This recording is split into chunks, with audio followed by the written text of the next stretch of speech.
Tout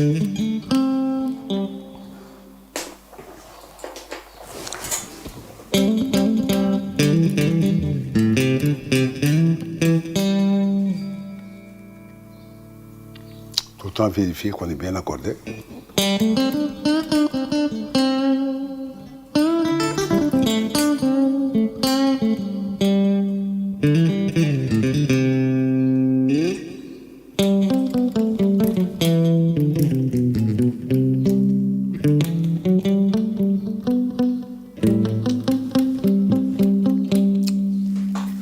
Bon, les amis, aujourd'hui, on va parler de la guitare. La guitare, c'est quoi? C'est un instrument à cordes avec un manche sur lequel on a mis ce qu'on appelle des frettes pour la séparation entre les notes. C'est quoi des frettes? C'est des barres de fer qui sont incrustées dans le bois et sur lesquelles sont posées les cordes de guitare et qui font la différence entre les tonalités. Donc c'est ça, une guitare. La guitare, elle est là, les frettes sont là, les notes sont entre les frettes. Bon, maintenant nous avons beaucoup de sortes de guitares. Nous avons des guitares électriques, nous avons des guitares acoustiques. Une guitare électrique, c'est une guitare qui transporte le son par rapport à un système électrique qui le recueille sur la guitare et qui le transpose sur un autre ampli afin qu'on puisse avoir une très bonne écoute de la guitare. Par contre, la guitare acoustique qui est là, c'est une guitare sans électricité. Il n'y a aucun mécanisme électrique, mais le son se transmet de par sa caisse, qu'on appelle la caisse de résonance. Et les sons sont différents parce que... Mais il y a deux sortes de guitares acoustiques aussi. Il y a des guitares acoustiques en fer et d'autres guitares acoustiques dont les cordes sont en nylon. Donc ça, c'est ce qu'on appelle les guitares classiques. Alors, qu'est-ce qu'on peut faire avec les guitares? Eh bien, jouer. Mais il faut apprendre à jouer, il faut apprendre à être un bon musicien. Apprendre à être un bon musicien, c'est quoi? Apprendre ses accords. Comment apprendre à jouer la guitare? Il faut bien apprendre à jouer la guitare et c'est un instrument très très difficile à apprendre. Parce que c'est un instrument qui demande une synchronisation entre l'esprit et les deux bras. Et il faut bien savoir comment conjuguer les efforts pour synchroniser et la main droite et la main gauche. Quand tu es droitier, c'est la main droite qui tient le médiator, c'est-à-dire le petit bout de métal qu'on utilise pour pincer les cordes. Et c'est un triangle en caoutchouc ou bien peut-être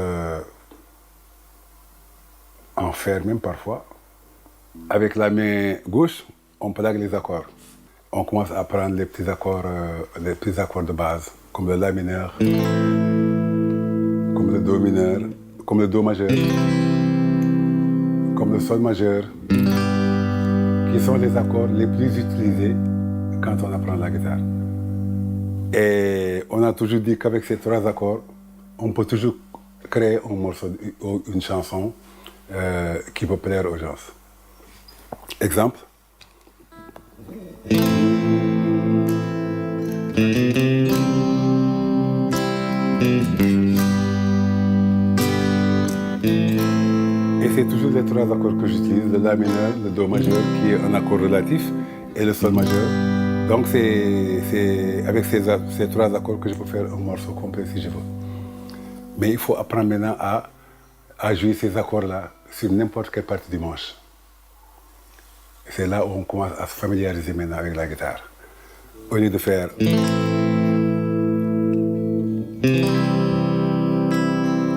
Sol.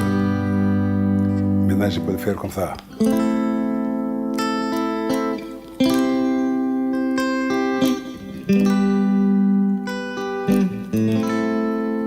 Là, ça vous montre que on peut jouer toutes les mélodies qu'on peut faire en haut. On peut les jouer au milieu et on peut le jouer en bas du manche. Et c'est là où on commence maintenant à comprendre son manche, à connaître où sont positionnés les accords. Et c'est en ce moment-là qu'on vraiment commence à apprendre la guitare. Et c'est maintenant ensuite qu'on doit apprendre les autres accords, les accords majeurs, les accords mineurs, les accords de septième, les accords de tout ça. Bon, c'est toute une bibliothèque d'accords qu'il faut apprendre et qu'on ne pourrait pas vous expliquer dans une seule vidéo. Parce que la guitare, déjà, on t'apprend les rudiments de base. Le reste, c'est toi qui les cherches toi-même. Elle t'apprend la guitare. La guitare t'apprend à jouer de la guitare elle-même, quand tu as les rudiments de base. Maintenant, on a appris les rudiments, c'est-à-dire les accords de base de la guitare, qui sont le La mineur, qui sont le Do majeur et qui sont le Sol majeur. Maintenant, on va chercher maintenant à passer plus loin. C'est-à-dire, on va chercher à être un bon guitariste.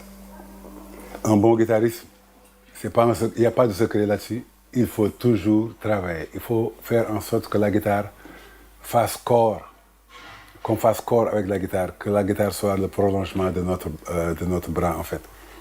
Ça veut dire que là, on est avec la guitare, c'est comme si c'était une partie de notre corps. Alors, et pour avoir ça, ça veut dire qu'on aura travaillé tous les jours. Tous les jours. Pour être un bon musicien, il y a des musiciens qui travaillent 10 heures par jour. 10 heures avec lesquelles ils sont avec la guitare. À tout moment, ils jouent. Ils ne s'arrêtent pas, ils jouent. Et là, finalement, dès qu'on prend la guitare, on sait ce qu'on va faire. On sait où poser la main. On sait sur quelle corde tirer. Parce que ce n'est pas évident quand tu regardes ici. Là, il y a des cordes qu'il faut toucher avec le médiator. Et maintenant, il faut savoir quelle corde doit-on toucher. Et ça doit être automatique. Parce que lors d'un concert, la musique n'attend pas le guitariste qui prenne la bonne position du médiator et tout ça, ça joue. Alors pour être un bon guitariste, il faut toujours être avec sa guitare et toujours travailler. Parce qu'il faut apprendre à essayer de faire corps avec la guitare. Sinon, on va être dominé par la guitare. Et la guitare, comme je vous dis, c'est comme un petit animal domestique qu'on a chez soi. Il faut le dominer. Sinon, l'animal vous domine. Et c'est dangereux. La guitare, il faut la dominer. Il faut vraiment en faire un esclave pour soi. Travailler tout le temps, la maîtriser. C'est comme ça qu'on devient un grand musicien. Actuellement, il y a beaucoup de... Les gens peuvent apprendre la guitare sur Internet. Les gens peuvent apprendre la guitare avec un maître. Les gens peuvent apprendre la guitare seul. Seul, c'est-à-dire quand tu as les rudiments de base, tu peux travailler tout le temps. C'est comme si c'est la guitare elle-même qui va t'apprendre à jouer. Parce que dès qu'on a une oreille qui sent qu'on n'est pas faux, on peut jouer beaucoup de choses. Dès qu'on commence à se sentir assez bien en sympathie avec la guitare, quand on commence à avoir des familiarités avec la guitare, maintenant ce qu'il faut chercher, c'est quoi? Il faut chercher à développer son propre style. Développer son propre style, c'est-à-dire chercher un toucher qui nous est propre. Chaque fois quand on entend un son, on sait que ça, c'est le son de telle personne. Moi, dès que j'entends Jimi Hendrix qui joue, je sais que c'est Jimi Hendrix qui joue. Quand j'entends Carlos Santana qui joue, je sais que c'est Carlos Santana qui joue. Et normalement, quand on entend Jimmy Bay qui joue, on sait que c'est Jimmy Bay qui joue. Pourquoi? Parce qu'il a une particularité de toucher la guitare, il a une particularité d'attaquer ses cordes, il a une particularité de faire des expressions sur ses accords. Et c'est ça qui nous interpelle pour avoir un style à soi. C'est ce qu'on appelle un cachet personnel, une carte d'identité musicale. Et moi, j'ai travaillé pendant très longtemps pour développer ce style. Parce qu'au début, j'ai appris la guitare avec des musiciens comme Jimi Hendrix, Carlos Santana. Le premier morceau que j'ai appris, c'est un morceau qui s'appelle Hey Joe, de Jimi Hendrix.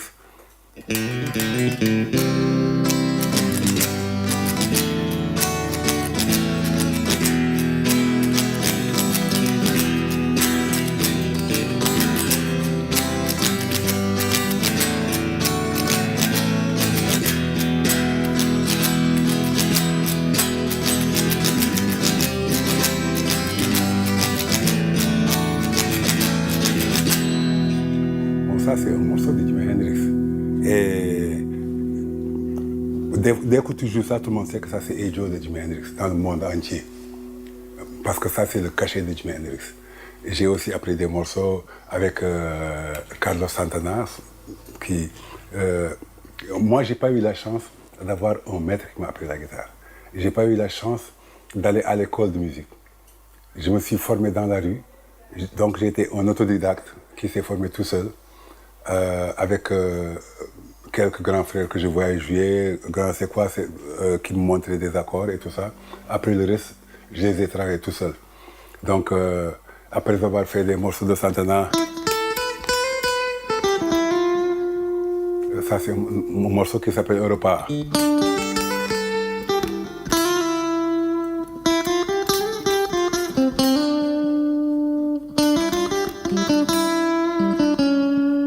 Après,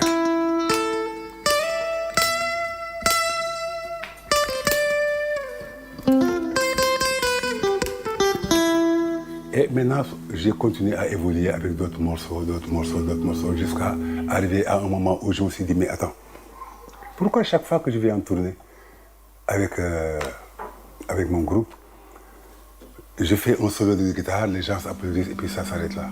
Je dis non, parce que je suis en train de jouer ce qu'ils ont l'habitude d'entendre. Maintenant, comme moi je viens de l'Afrique et je suis un musicien sénégalais, je dois les impressionner par un style qu'ils ne connaissent pas.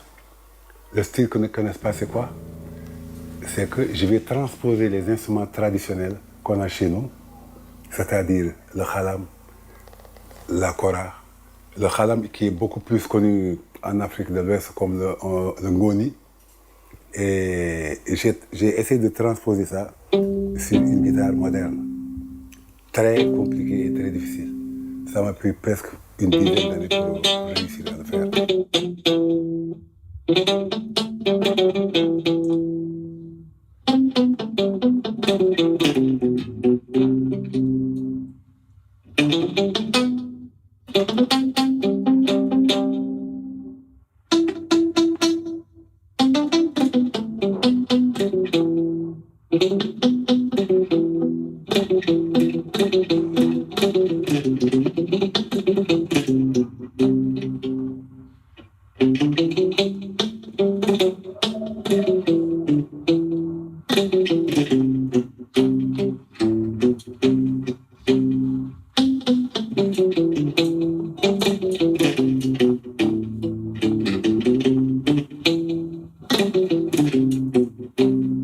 Donc ça, c'est un style que j'ai cherché à personnaliser, à développer pour que ce soit le style Jimmy Bay. Alors, qu'est-ce que ça a donné? Ça a changé beaucoup de répertoire dans ce que je faisais avec Youssou. On a créé des morceaux qui étaient vraiment concentrés et axés sur ce style-là. Des morceaux comme Birima. Des morceaux comme Birima, par exemple.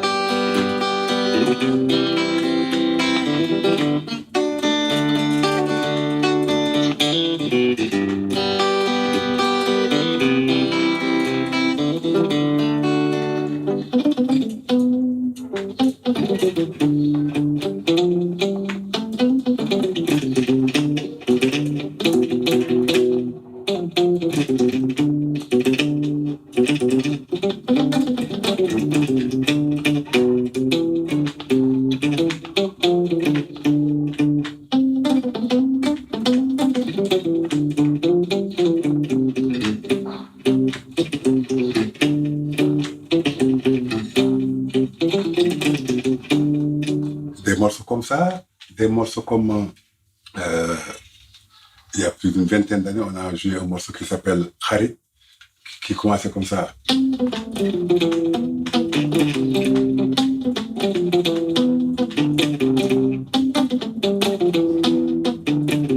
On a fait d'autres morceaux aussi comme Papa Ndiaye.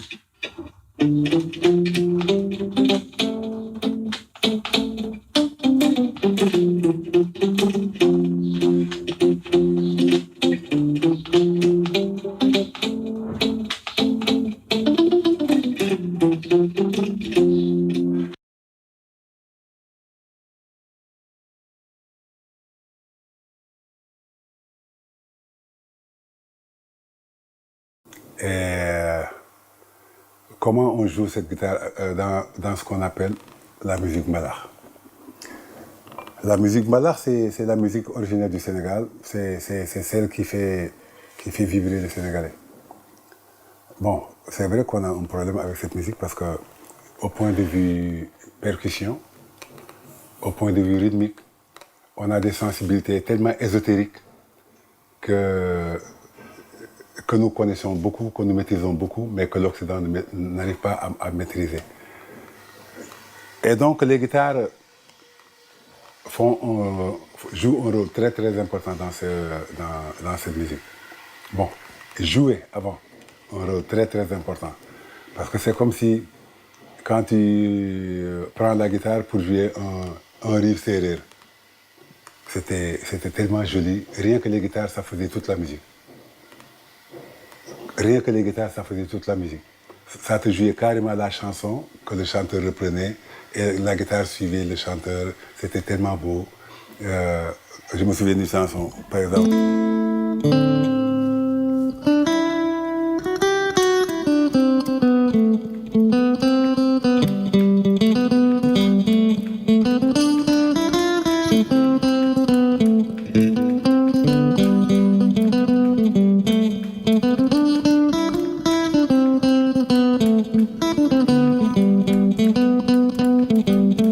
Tu sens que c'est une chanson sérieuse et le chanteur ou la chanteuse va vraiment exploser sur cette chanson parce qu'il y a une chanson à la guitare qui est en train actuellement de lui faire le pavé sur la musique, donc elle va s'éclater comme ça.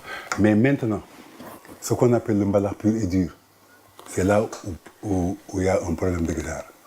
Il y a un problème parce que maintenant nous avons adopté un instrument qui s'appelle le marimba, qui joue presque tout, sur tous les registres, tous les accords de basse, les rythmes de percussion. Alors là, les guitares maintenant sont défavorisées un peu. Les guitares ont un problème pour s'insérer dans la musique, surtout la guitare qu'on appelait la guitare rythmique. Elle a un problème parce qu'elle est en train de se battre dans la musique contre le marimba, les percussions et la batterie. Donc, le guitariste soliste, lui, c'est quelqu'un qui, dans la musique, a un rôle de directeur.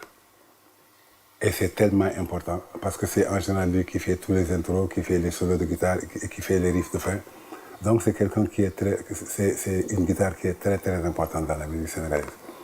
Quand on écoute des morceaux de Youssou Ndour, quand on écoute des morceaux de Ismaël Lô, Baaba Maal, tout ça, tu te rends compte que la guitare joue un rôle très très très très important. Et c'est un truc qui te laisse penser que c'est comme si c'est le guitariste qui avait écrit toutes les chansons. En fait, non. Mais le rôle de la guitare est venu montrer que vraiment c'est un leader dans la musique. C'est un instrument qui fait un pavé sur la musique pour rendre toute la musique assez fluide, pour que chacun puisse faire ce qu'on veut faire. Et quand tu entends un morceau comme Thioul Attaque de Youssou Ndour, c'est une chanson qui est une ballade, mais qui, rien qu'à entendre la guitare, tu peux couper tous les autres instruments et laisser juste la guitare et la voix de Youssou. Et c'est un morceau qui va marcher à perfection. Un morceau qui fait comme ça.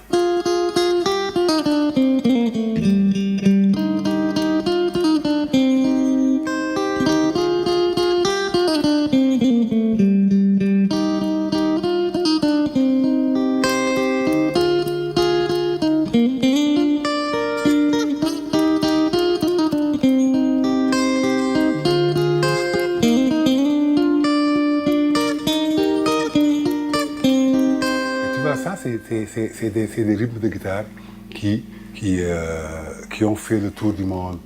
C'est des morceaux que les gens n'oublieront jamais, les morceaux avec lesquels les gens ont grandi. Donc c'est vraiment des riffs de guitare extraordinaires que les gens n'oublieront jamais. Donc comme je disais, le mbalax, la guitare dans le mbalax, c'est un instrument très très important. Alors, mais pour bien jouer la guitare dans le mbalax, il faut savoir maintenant que que le Sénégal comporte beaucoup de régions. Chaque région a sa spécificité sonore et a son style de jeu. Il y a des gens qui quand ils jouent la guitare, ne font que des balayages, comme on dit, comme faisait bien avant le groupe qu'on appelait le duo Los Ahijados, qui faisait comme ça.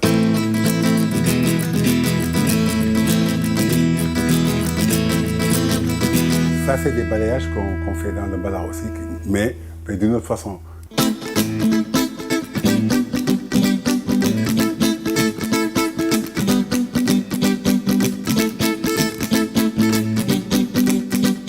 Mais là, il faut vraiment que les poignets soient vraiment bien rodés. Et la guitare, ce qu'il faut comprendre, que toute la force pour sortir un bon son se trouve sur la main gauche. Quand on est droitier, je veux dire, c'est sur la main gauche parce que pour pincer les cordes et donner un accord clair, il faut vraiment qu'il y ait de la force ici. Donc, il faut toujours travailler. Il y a aussi des techniques, tu sais, il y a des morceaux où le guitariste ne fait que des cocottes. Les cocottes, c'est ce que les Américains appellent les gimmicks. Les gimmicks, moi j'ai créé un morceau avec Youssou N'Dour qui s'appelle Mambamba, où je joue tout le morceau, je joue en gimmick. Où je fais par exemple.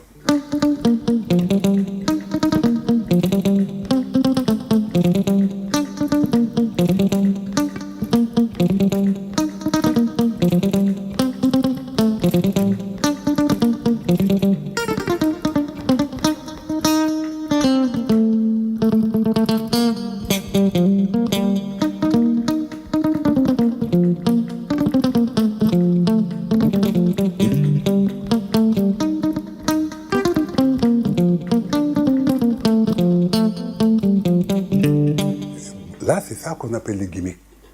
Et c'est un style qui est assez bien parce que quand il y a la guitare rythmique, il y a la basse et tout ça, au lieu que la guitare continue à faire beaucoup de bruit, c'est mieux que la guitare se limite à juste à quelques petites notes qui font...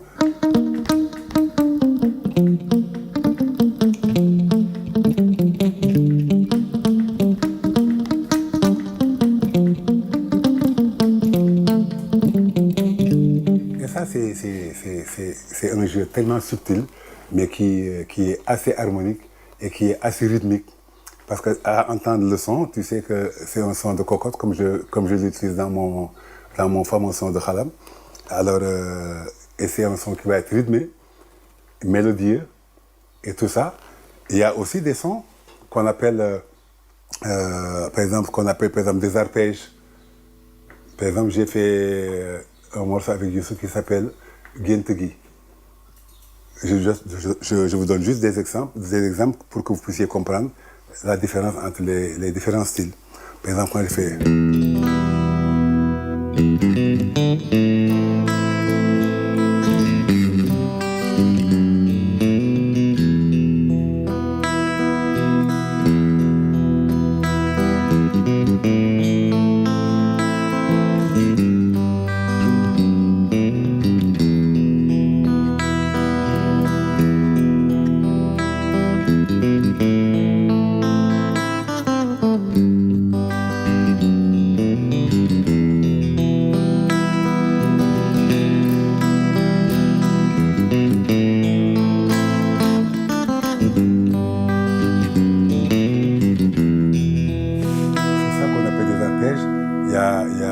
Il y a d'autres morceaux qu'on peut jouer en arpège aussi.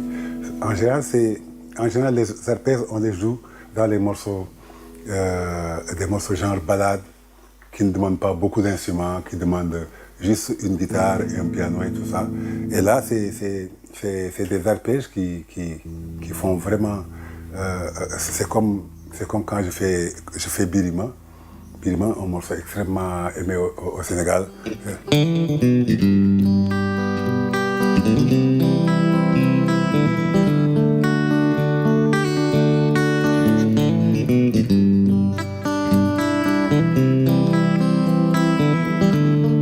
Donc ça, c'est des arpèges et c'est des styles de jeu, des techniques de jeu que les guitaristes utilisent dans beaucoup de chansons. Et moi, je dis que quand on récapitule, il faut savoir ce que c'est qu'une guitare. Cet instrument à cordes, avec ou sans rosace, avec ou sans caisse de résonance électrique ou acoustique. Pour maîtriser cet instrument, il n'y a qu'un seul secret. Il faut toujours travailler. Il faut être tout le temps avec la guitare. Il faut toujours gratter, jusqu'à être même saturé. Et c'est comme ça qu'on devient un bon guitariste. Et moi, de toute façon, c'est comme ça que j'ai fait. Je suis passé dans aucune école. Je suis passé dans aucune académie. J'ai fait l'école de la rue. Et ça m'a aidé à devenir ce que je suis maintenant. Et je crois que vous allez en faire autant. Vous allez suivre mes pas. Mais maintenant, si vous avez l'occasion d'aller dans une école de musique, nous, on n'a pas eu cette occasion-là parce que nous, en ce moment-là, il n'y avait pas d'école. Il y avait l'école des arts. Et puis, comme quand on était à l'école, on ne pouvait pas laisser l'école pour aller à l'école des arts. Les parents n'allaient même pas accepter. Alors donc, là maintenant, ce qu'on fait, c'est il faut toujours travailler la guitare. Pour être un maître de guitare, un maître dans quelque chose, il faut d'abord apprendre à être un bon élève. Et un bon élève, il apprend bien ses leçons. Et j'espère que le cours qu'on vient de faire vous a plu et que vous allez bien suivre les enseignements qui ont été distillés. Et à la prochaine.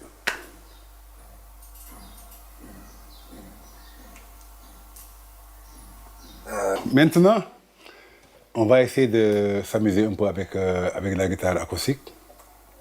Comme vous voyez, je vous avais dit, cette guitare n'a pas d'électronique. Elle est juste une guitare normale, mais qui sort son son de sa caisse de résonance qui est là. Les cordes vibrent, entrent dans la caisse qui les amplifie et ressortent de par la caisse. Donc, en général, pour les enregistrer, il faut prendre un micro, mettre à côté, des micros statiques, mettre à côté. Et c'est une guitare qui était très très bien utilisée par les Espagnols, les Américains du Sud et tout ça. Bon, c'est une guitare qui a un son extraordinaire aussi, qui a été utilisée beaucoup par les Bob Dylan et beaucoup d'autres, les Tracy Chapman, ils n'ont joué qu'avec des guitares acoustiques. Et le son est vraiment parfait.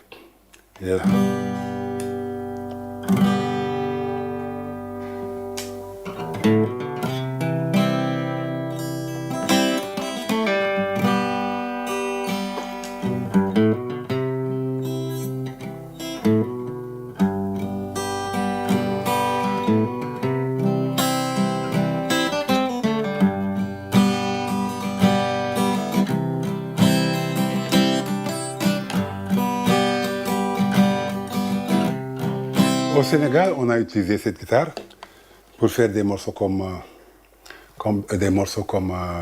ça s'appelle encore, c'est un morceau de Youssou N'Dour.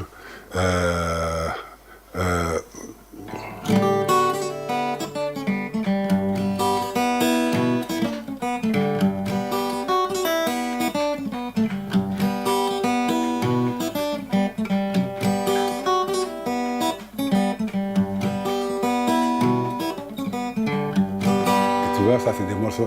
Ya mom sama tur, ya jare tu de dom, petit nga xamé bay, que yaay, moo tax ñu tuddee la ko. Oui, c'est des instruments qui sont tellement magiques que en général les gens utilisent ça après, dans des one-man shows. Dans des one-man shows, un musicien seul avec sa guitare et sa chanson, comme Tracy Chapman l'a toujours fait pendant la tournée avec Amnesty International. C'est une guitare qui est vraiment très, très, très, très belle. Mais il y en a aussi qui sont comme ça, mais qui ont des cordes en nylon. Les 3 cordes d'en bas sont des cordes en nylon. Et c'est ça qu'on appelle la guitare classique. Et la guitare classique, c'est tellement joli. C'est comme des musiciens comme John McLaughlin, Aldi Meola, ils utilisaient des guitares classiques. Paco de Lucia, ils utilisaient des guitares classiques. Ça leur donnait des sonorités assez personnelles, quand tu jouais dans un groupe de rock et tout ça. Donc la guitare acoustique, c'est vraiment un très très bel instrument.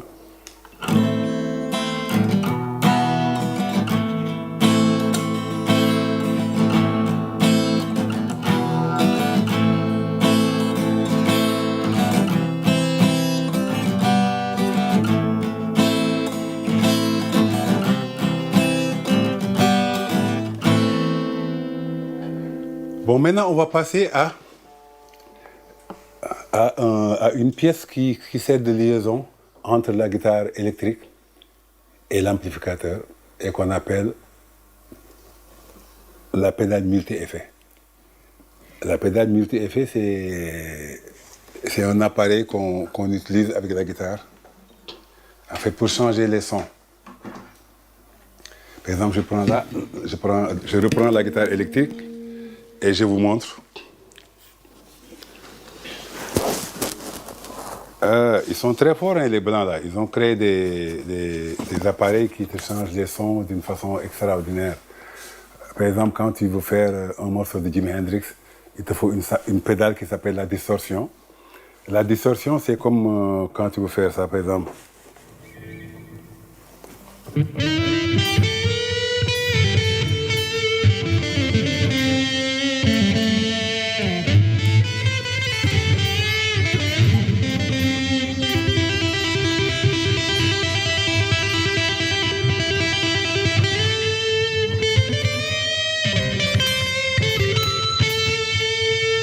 Ça, c'est ce qu'on appelle la distorsion. Il y a un son qui s'appelle le son de chorus.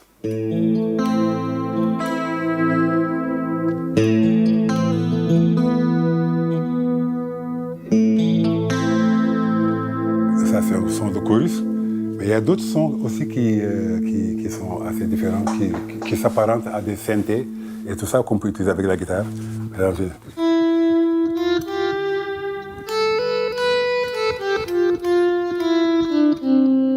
ça, c'est un son que je pourrais assimiler un peu à un violon, à une petite flûte et tout ça. Et par contre, mais il y a d'autres sons aussi, par exemple, qui s'apparentent vraiment à des synthés, à des synthétiseurs. Par exemple, quand tu fais...